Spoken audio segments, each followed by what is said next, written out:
बिस्मिल्लाहिर्रहमानिर्रहीम। अस्सलाम वालेकुम दोस्तों, नई वीडियो में खुश आमदीद। दोस्तों, वो लम्हा आन पहुंचा जिसका इंतजार था। ईरान और सऊदी अरब की लड़ाई खत्म।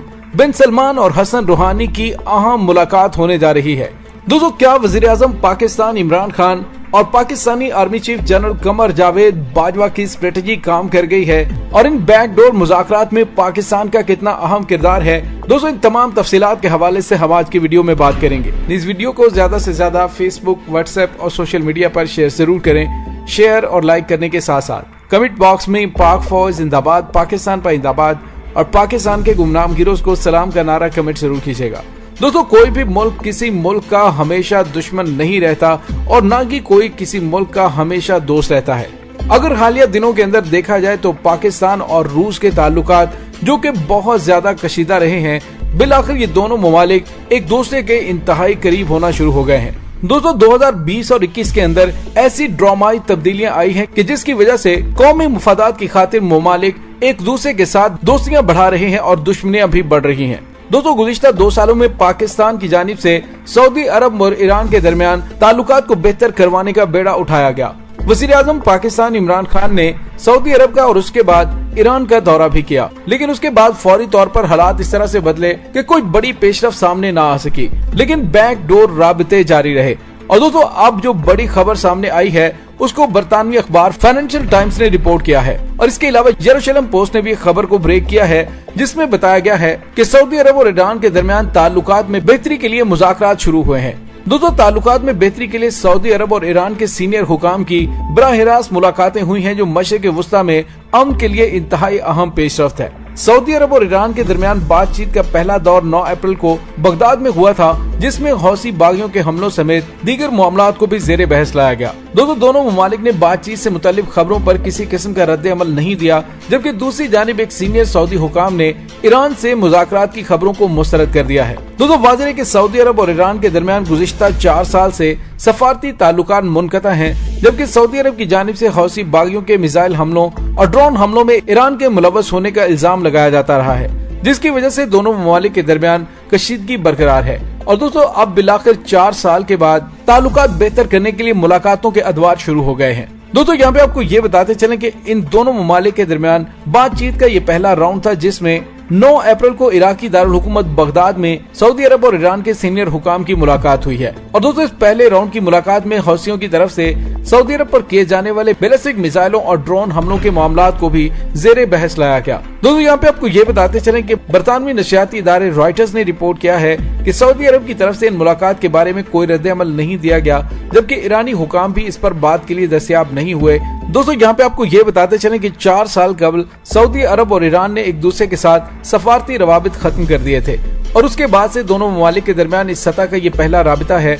और इस हवाले से ये बात भी काबिल जिक्र है कि इराकी वज़ीर आज़म मुस्तफ़ा अल काज़मी ने गुज़िश्ता माह के आखिर में सऊदी अरब का दौरा भी किया था और बरतानवी अखबार के मुताबिक उस मुलाकात का मकसद दोनों ममालिक के दरमियान कशीदगी में कमी और ताल्लुकात में बेहतरी की कोशिश था। दोस्तों, सऊदी अरब और ईरान के दरमियान बराह रास्त मुलाकात की ये खबरें एक ऐसे मौके पर सामने आ रही हैं कि जब अमरीकी हुकूमत ईरान के साथ 2015 में तय पाने वाले जोहरी मुआहदे में वापसी के हवाले से पेशरफ्त हो रही है। सऊदी अरब इस जोहरी मुआहदे का मुखालिफ रहा है। दूसरी तरफ वाशिंगटन ने रियाज हुकूमत पर जोर दिया है कि वो यमनी तनाज़े के खात्मे की राह हमवार करे, क्योंकि अमरीका उसे ईरान और सऊदी अरब की प्रॉक्सी जंग समझता है।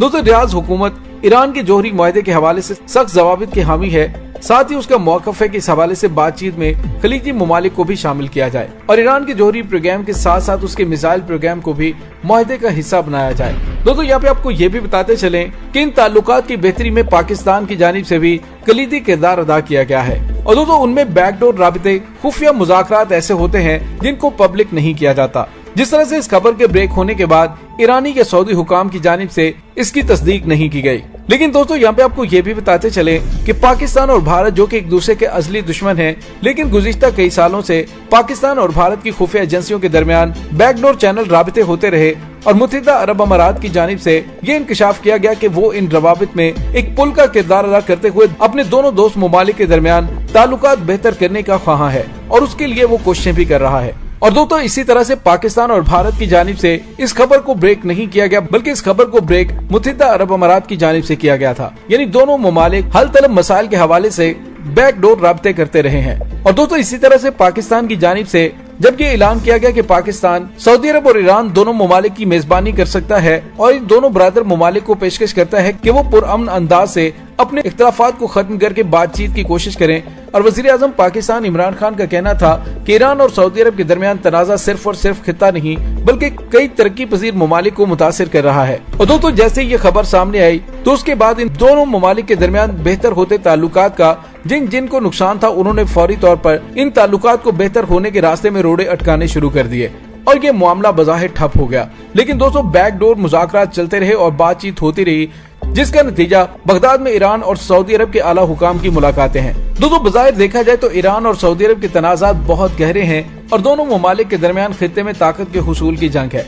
ऐसे में पाकिस्तान की जानिब से इन दोनों ब्रादर ममालिक को मामला बेहतर करने के लिए सहूलतकारी की पेशकश की गई और उसके लिए पाकिस्तान ने कोशिशें भी की।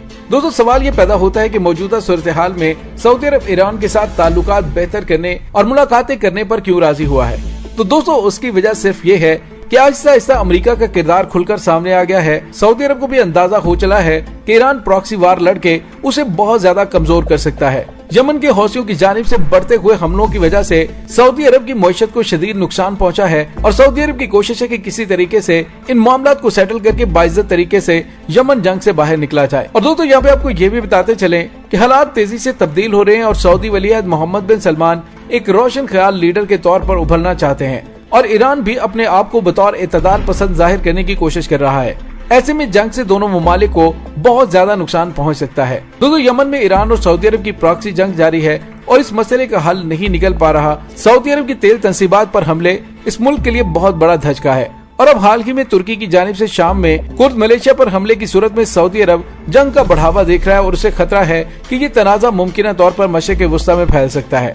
लेकिन अमेरिका शाम से इनखला चाह रहा है और सऊदी अरब को यह भी खतरा है कि किसी जंग की सूरत में शायद वो अमेरिका की मुकम्मल हमायत हासिल ना कर पाए। तो ऐसी सूरत हाल में कहीं न कहीं सऊदी अरब भी चाहेगा कि वो ईरान के साथ कशीदगी की बजाय मामलात को हल करे। दोस्तों ईरान की सूरत हाल भी कुछ ज्यादा मजबूत नहीं है।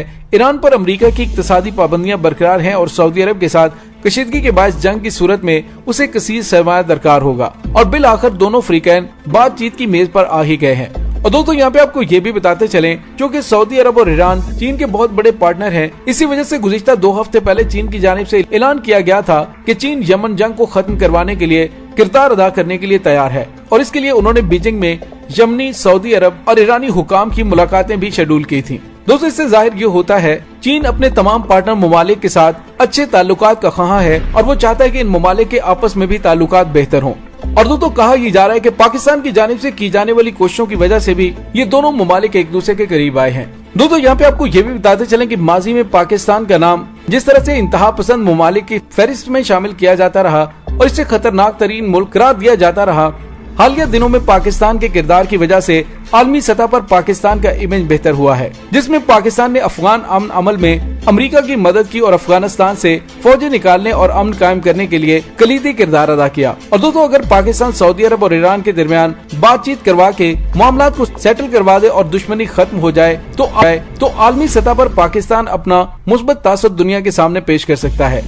दोस्तों पाकिस्तान ने सऊदी अरब और ईरान के दरमियान कशीदगी खत्म करवाने में जो मुस्बत किरदार अदा किया है, इससे पाकिस्तान में अंदरूनी तौर पर शिया सुन्नी तनाज़े के हवाले से भी मुस्बत रद्द-ए-अमल देखने को मिलेगा। और दोस्तों यहाँ पे आपको ये भी बताते चलें कि हालिया दिनों में अमेरिका के सर्द रवैये से भी सऊदी अरब ने काफी कुछ सीख लिया है और उसे पता चल चुका है कि किसी भी मुश्किल वक्त में सऊदी अरब उसकी मदद को नहीं आएगा बल्कि उसे किसी और जंग में उलझाकर उसकी मईशत का जनाजा निकाल देगा। इसी वजह से खित्ते में सबसे बड़े दुश्मन करार दिए जाने वाले ईरान के साथ सऊदी अरब मुज़ाकरात की मेज पर बैठ चुका है और इंशाल्लाह बहुत जल्द इसके बहुत ही मुस्बत नताइज मिलेंगे और इसका सेहरा भी पाकिस्तान के सर जाता है।